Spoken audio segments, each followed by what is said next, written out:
Welcome and welcome back for some of you, many of you. We're glad you're here and joining us for part 2 of Veterans in Apprenticeship and Career series. And today we're going to focus specifically on veterans with disabilities and what that means to support them in transition in apprenticeship programs and throughout their careers. This training is delivered through the Supply Chain Automation Workforce Hub powered by MSG. And I am Robin Guathney and supporting the always insightful Corey DiBiase. So we'll be your guides today.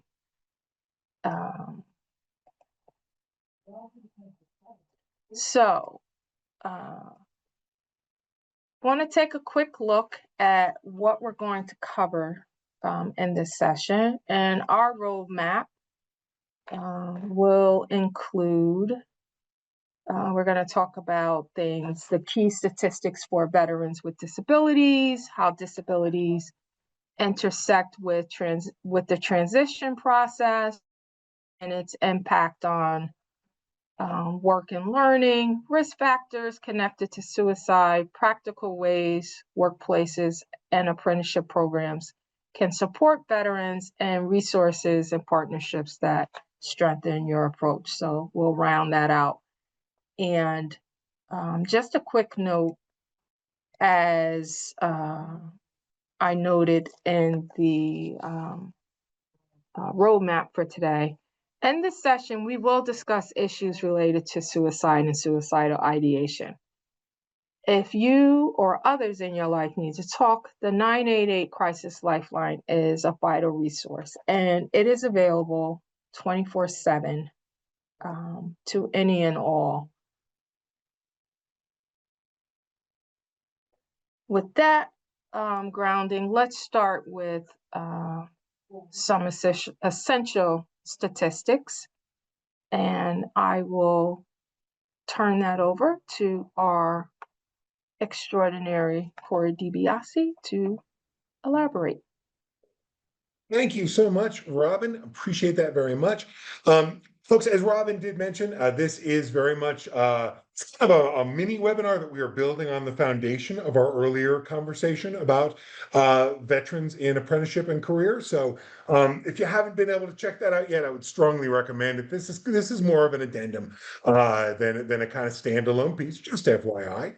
A couple additional statistics, in addition to what we spoke about last time, that we want to highlight here.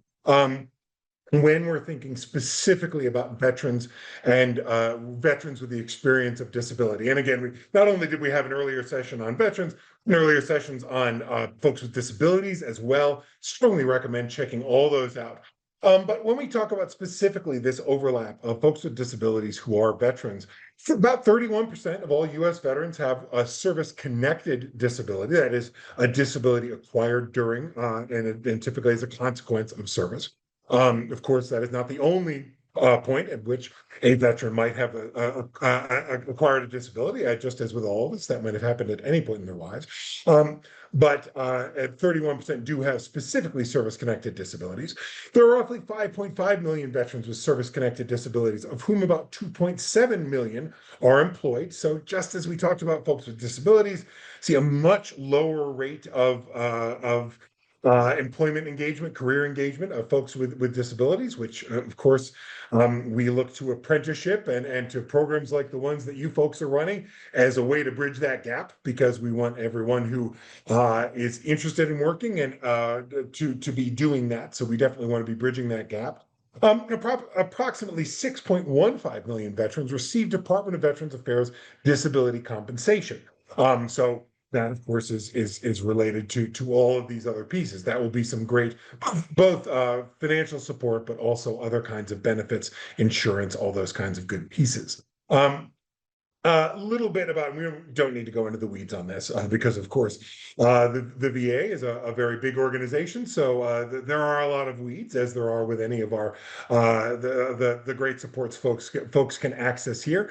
But the approval rate by the VA in 2025 was roughly 61.8%, with 64% of those folks approved receiving disability ratings of 70% or higher. And folks who are not familiar with the VA, they kind of gauge disability as a percentage. So it can be I mean, in theory, it could be as typically in increments of 10, 20, 30, what have you. But the lowest you typically see folks receiving benefits for is around 30%. And then, of course, someone can be as much as 100% disabled, quote unquote. That's the terminology they use. That is not an exact, like, we do not know. I can't tell you that someone has a 90% disability rating and tell you everything about them. Of course, that's just kind of a designation that they receive that tries to measure the significance of disability. And then we see 23.8% of folks getting the maximum 100% rating. And of course, that comes with higher levels of benefits, higher levels of support, all that kind of good stuff. So 1.6 million veterans, put a hard number on that, are rated at 100%, often due to severe physical or mental conditions such as multi-limb amputations, post-traumatic stress, TBI, all that kind of good stuff. Post-traumatic stress and related mental health conditions represent significant portions of disability claims. So approximately 83% there was a great survey put out by the Wounded Warrior Project. About 83% of those folks reported sleep problems, while 76.5 experienced PTS after experiencing a physical or mental injury, an illness, or a wound during service since September 11th, 2001. Of course, we talked about trauma a bit in our disability sessions. We can certainly imagine that for folks like myself who did not serve in the military, I certainly don't want to misrepresent myself there, but can certainly imagine that acquiring a service-related disability is very likely to is almost always going to involve some form of trauma. So we're always going to be thinking about that as well. Again, when we think functionally about how do we put these pieces together. So again, those are just some quick stats there. I know we normally have a lot more of that, but that was just a little addendum to the earlier piece that we offered. So now let's get into talking about the meat and potatoes, as it were, or the squash and potatoes for vegetarians on the line. That all acceptable. Whatever kind of full meal you like to have, you have that kind of meal. But this is the full meal section where we're talking about how do we accommodate folks, how do we engage them in our apprenticeship, in our workplace, and all that good stuff. So again, as we said before, this is built on the foundation of our earlier Veterans and Apprenticeship and Career session, as well as our 2 sessions on people with disabilities in apprenticeship and career. So we definitely want you to check those out. There's a lot of this that we're assuming this is kind of a 201 level thing here. So of course, needless to say, the experience of disability is by no means unique to veterans. It is also, of course, not true that every veteran is going to have a disability. There's no necessary correlation there. But given the nature of military service, particularly in active combat, of course, there can be, we're going to see a higher than average statistical correlation in many cases. And for a lot of the stuff we talk about when we're talking about folks with disabilities, a lot of that will apply here. But of course, we also know that the veteran experience is unique. So there are going to be pieces of this that aren't quite the same as the experience of veterans without disabilities. They aren't quite the same as folks who are not veterans who have experienced disability. So that's why we're doing this piece of just kind of bridging that gap, covering some territory we had not done before. And of course, but there are, of course, going to be many similarities shared by the experience of being a veteran. Whether you have a disability or not, there is going to be a lot of commonality there that we would not see otherwise. Some things to think about as we're thinking about veterans with disabilities. As we said before, a veteran may have acquired a disability before, during, or after their military service. There are certainly service-connected disabilities, as we talked about, but that is not the only disability someone might experience in their life. As we talked about as well, veterans have access to different benefits and services through the VA. That typically doesn't impact us as much, but if we're running an apprenticeship, but when I say us in that case, I mean employers, supervisors, mentors, registered apprenticeship staff and sponsors, educators, We don't probably need to think as much about the VA, but if we can have a basic sense of what kinds of resources are there, or even just who to get someone connected to so that we can connect a veteran with an expert from the VA who can say, hey, this is all the stuff that's available to you. I speak with a lot of veterans, and I'm not I'm not an expert rather on VA benefits or anything like that, but one of the most common things I hear is that folks will go for extended periods of time, years and years and years, without necessarily accessing all the benefits that they have open to them. And I'm a big one who believes that if someone needs something to be successful in a career, if someone needs something to be employed, to be housed, to be integrated, to be part of their community, we want to provide that. When we're talking about veterans, that's a whole other level. Veteran benefits are earned benefits. These are not gifts. These are not presents. These are not special little things that we're doing because we're so nice. No, no, no, no, no. If you are a veteran, you have earned the benefits you're getting. Plain and simple. To me, a veteran not accessing all the benefits they can access is like me saying, hey, you know what? I worked really hard this week, but I don't think I'm going to take my whole paycheck. I think I'll just leave some of it with the company because I'll just leave some of it on the table. I would never do that. To be perfectly frank, and I would never want to see a veteran not accessing benefits that could benefit them, and that, of course, they are eligible for. And as we said before, when we talk about that disability rating going up, when disabilities are more significant, that typically means that there are going to be more benefits associated with that.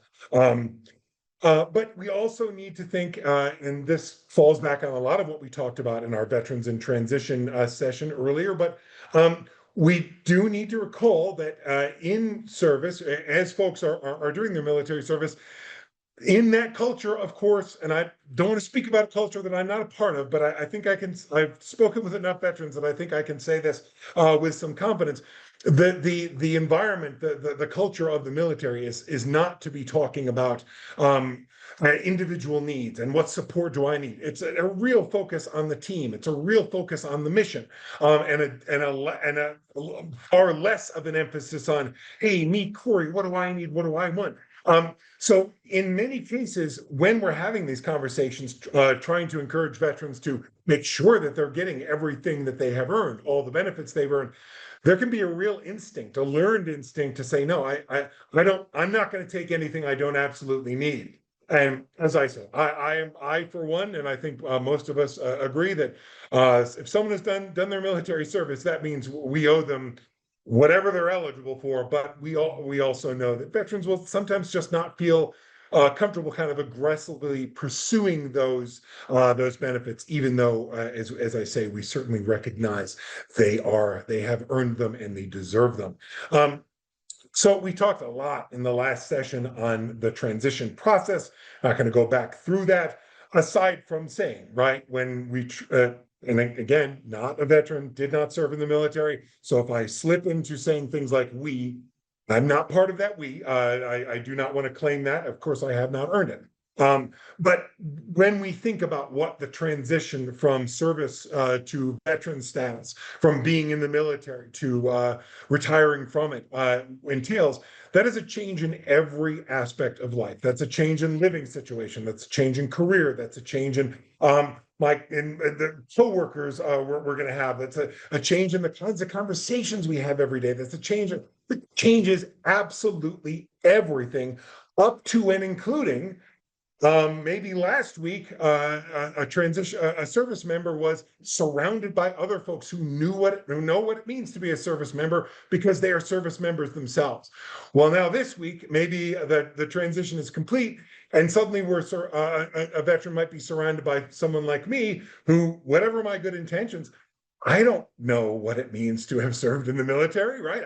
I can't look a veteran in the eye and say, hey, I know exactly what you're talking about of course I can't do that. So even on that level of our social connectedness, a major, major change has happened. So now we've got to weave in this notion of disability. How does that fit in this transition process? Often, in many cases, rather, I should say, someone might need to exit far more quickly from the military due to disability, due to a service-acquired disability. Perhaps they need to medically retire based on the acquisition of a service-acquired disability. Well, that, of course, is a very abrupt change. That means that instead of planning for sometimes as much as 2 years for this transition process, preparing for it, planning for it, thinking about it, getting myself kind of in the mindset of what this is going to mean. Instead, this might mean that this transition happens very quickly and under what we are inherently traumatic circumstances. So we know that's going to take all the difficulties related to that change, and it's just going to amp up the complexity, the challenge related to it. Uh, and we can, I mean, we can think from the other perspective of what a big change it is in someone's life to go from not having a significant disability to having a significant disability. That also is going to change every aspect of someone's life, every aspect of someone's life. Well, you put those two things together all at once in an unplanned, often kind of hurried fashion. Of course, we know that a transitioning service member who is transitioning based on the acquisition because they have acquired this significant disability is going to be a whirlwind of very significant life changes that we need to be thinking about here, right? That are just every aspect of someone's life changing almost literally overnight, right? And while the VA provides a variety of resources, no service provider, no agency can provide a service that's going to meet every one of someone's needs in that transition process. But even beyond that, for a variety of different reasons, many veterans aren't even comfortable accessing the VA in the first place, which goes back to what we were talking about before, with there being just some challenges related to folks getting all the benefits they earn. Some folks don't want to deal with the VA. Some folks don't like the VA. Some folks aren't comfortable with it for whatever reason. So all those things can be factors that we need to consider here that are certainly going to impact someone in these circumstances. When we think about veterans and trauma, again, and I probably say this too much, but I also feel like the last thing I want to do is perpetuate the false information that I have this experience. So I will say again, I do not have the experience of being a veteran because I didn't have the experience of serving in the military. However, we know from speaking with folks in military circumstances, the military context, that is not necessarily a context in which folks are going to be encouraged to discuss trauma. That is not going to be the kind of context where that is the kind of conversation that's frequently fostered. So folks might come in thinking, I can't talk about this. I need to keep this to myself. As we talked about in our prior sessions, we know we need to find ways to overcome that, to give folks the comfort and the ability to discuss this, which will often mean particularly within the context of registered apprenticeship, saying let's connect a veteran candidate with another veteran who's had this experience before and can talk about this and talk about what that change is all about.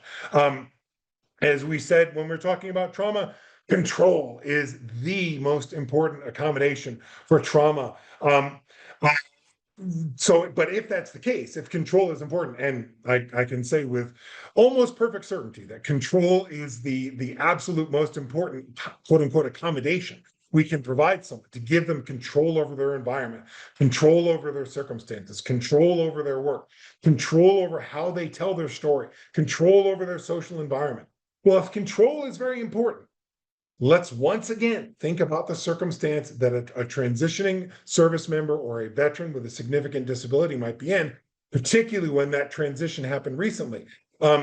They might be very uncertain in this new workplace because where there used to be these really clear hierarchies where, the one thing about the military, there's no question as to who's in charge, right? The hierarchy is very, very, very clear. Well, that's probably not going to be the case. Maybe there will be a hierarchy, but maybe it won't be as obvious or clear. Obviously, most of us don't walk around with insignias that tell you what our rank is in a workplace. But even beyond that, we sometimes have workplaces where it's like, hey, we've got that's the boss. She's the owner, and then here are some higher management folks. But then everything else is just teams. And in some cases, well, this is Corey's project. He's the lead of this team, and Robin and Dave and Kim support him. Well, but on this project over here, Robin's in charge, and Kim and Corey and Dave are supporting Robin. So that kind of uncertainty. I mean, that can feel like a lack of control, simply not knowing how to navigate these far more amorphous hierarchical situations someone is in.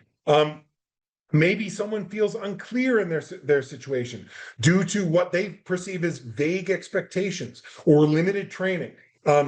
One thing, yet another thing I certainly have learned about the military is they will.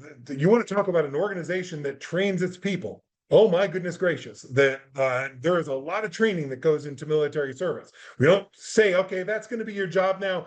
Just go figure it out. It'll be fine.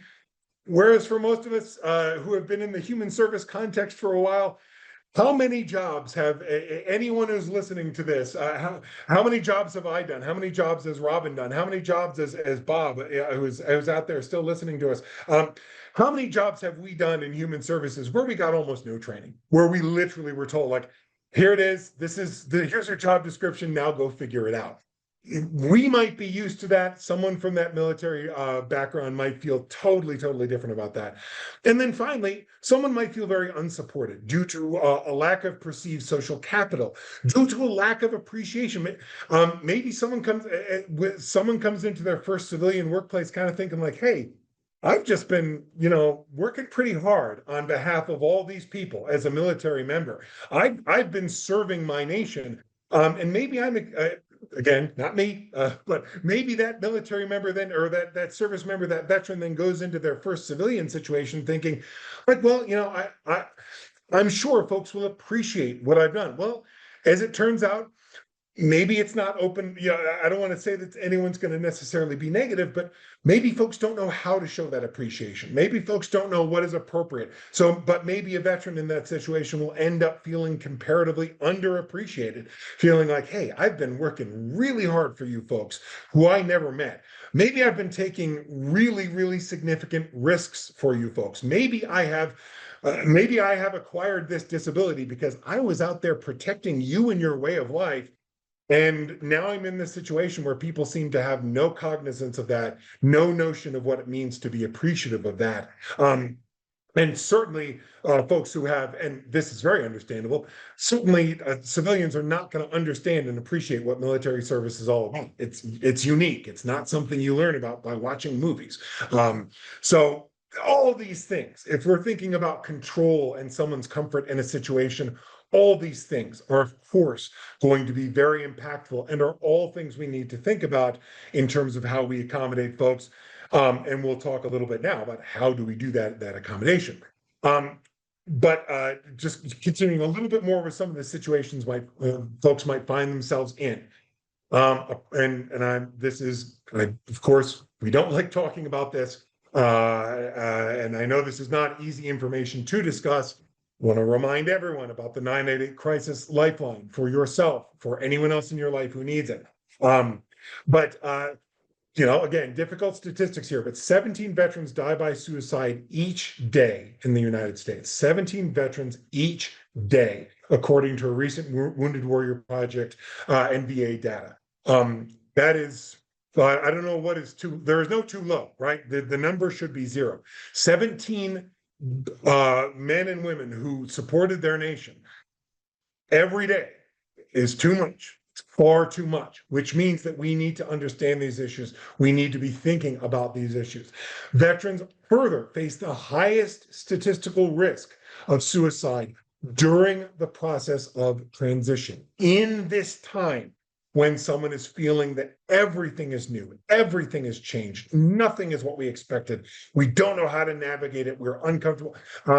That is the point of highest risk when someone is in that situation. Now, it is not the job of an apprenticeship program. Apprenticeship programs are not out there to prevent suicide. However, if we as people who design and implement apprenticeship programs, if we as people who supervise staff, who build companies, who employ people, if we're thinking about these issues and thinking about how can we accommodate someone, engage someone, connect someone to the greatest extent possible?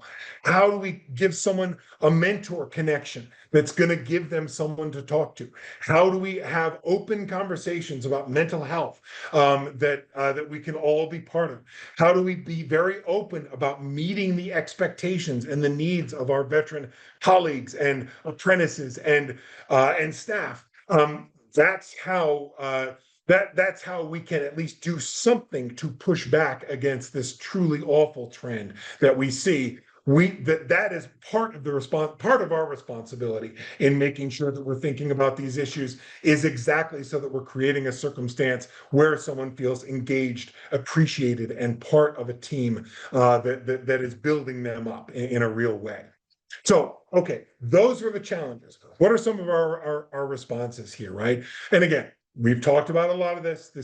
I'm not going to go back through every single thing we said when we talked about the two disability sessions and the veteran session, but some additional things to think about. Mentorship. Of course, veteran to veteran mentorship. Someone who has transitioned out 20 years ago and has seen a lot of these things, has been successful, understands that struggle in a way that I cannot, in a way that many of any of us who did not serve in the military, I can't identify with that struggle. I can't offer any kind of insight into that. So, but another veteran can. So maybe we're thinking about how do we ensure that there are veterans who can serve as mentors in our registered apprenticeship program? Or let's be careful here too, though. We don't automatically say, well, Bob is a veteran, so Bob is going to get a veteran mentor. Not necessarily. If Bob is feeling like, I go to the vet center to talk to other veterans. I call up my buddies from my unit when I want to talk to another veteran. What I need from a mentor is who's going to tell me how on earth I'm supposed to figure out this bizarre, chaotic, weird civilian situation I'm in now. In which case, maybe Corey, the non-veteran, is the right mentor, because what Bob needs is someone who can talk about, like, what am I supposed to do in this circumstance? How am I supposed to understand this? So we don't ever assume. We don't say, oh, veteran, you have to have a veteran mentor. We just make sure that that's an available piece. Do we have internal peer-driven working groups for veterans, for staff with disabilities, for both? Places where folks can go and just talk to one another, places where folks can go and maybe complain a little bit, maybe talk about some great stuff, maybe talk about some challenging stuff, maybe talk about some confusing stuff. Maybe things where they can go and talk and say, hey, we have some recommendations. We've got 6 veterans in this apprenticeship here, and we all got together and we talked, and here's some things you could be doing to provide better training to us, better training to folks who are coming in, better training, better support to folks who are coming in. So not only places where folks are going to go and talk, but places where they have the power to then turn around and say, hey, here are some recommendations. Here's how we can improve this and make sure that challenges I had aren't necessarily going to be had by the next person coming along. Of course, we want there to be resources, community resources, internal company or apprenticeship resources, and we want those resources communicated. We want to talk about this stuff just the way we talk about mental health, just the way we talk about disability. We're just talking about these issues as a company, as an organization, as an apprenticeship organization. And then finally, where possible, we want to introduce flexibility, because if we as an employer, we as an apprentice, if we can be flexible about where a job is done, how a job is done, when a job is done, well, that gives the person doing that job that much more control. Now, on the flip side, if we're talking about a retail organization, well, that kind of limits our flexibility, right? I can't say, okay, you know what, Corey, we know you're not, we know you need some flexibility, so you can do your job as a retail cashier from midnight to 4 in the morning, and you can do it from home. No, maybe I can do that as an accountant. I cannot do that as a retail salesperson, right? We know there are limitations. We know there are essential functions to the job that folks are going to have to meet. wherever we can offer flexibility, give folks that is always going to give folks the opportunity to have more control. We talked about some of these things. If we're looking for accommodations, the Job Accommodation Network, askjan.org is great. EARN is another resource that has just got some great resources for accommodating and incorporating folks, veterans and non-veterans with disabilities. Awareness resources for mental health, for suicide, suicidal ideation, for trauma, for just the veteran experience overall. MakeTheConnection.net. It is basically just a warehouse of recorded stories that folks can look at and learn from, and they are fantastic. Cannot recommend it highly enough. We've talked about our Centers for Independent Living. Check those out. Those are those exist in every state and in most typically larger communities, but they're out there and they should serve the larger catchment areas, and they're just places where people with disabilities can go, connect, receive support, but often just kind of connect with other folks in organizations that are led by people with disabilities and they're for people with disabilities. And finally, vet centers. I mentioned before that some veterans are not as comfortable with the VA. Well, vet centers are really cool because vet centers do a lot of what the VA does, but they do it outside of the context of the VA. So if someone, for whatever reason, is not comfortable with the VA, well, a vet center is pretty awesome. And you can see that Military One Source. We can check those out. We can find out where those are. But great resources that we see in a number of communities that are there for folks. We really encourage folks to be checking out there. And that wraps things up for today. Like I said, this is just kind of a tiny little addendum here. Once you let my long-windedness get hold of something, it's not exactly micro, obviously, but a little bit shorter than the other ones we've had. Just something to add on and talk about there. As ever, this is all a production of the Supply Chain Automation Workforce Hub, powered by the Manhattan Strategy Group. I am Corey DiBiase, and that is my email address right there. I am typically joined by the wonderful Dr. Kimberly Harris. Her email address is there. You can also send in general inquiries to the hub. That's at SCA Workforce Hub at manhattanstrategy.com. You can check us out online at scworkforcehub.com. You can subscribe to our newsletter. You can access resources, information. You can follow us on social media. You can do all kinds of different stuff. As always, on behalf of my friends and colleagues, Robin, Kim, and Dave, who is producing these sessions for us, we thank you so much for joining us. Thank you so much for your time and attention, and we hope you enjoy it, and we hope to hear from you. Thanks very much, and have a great day.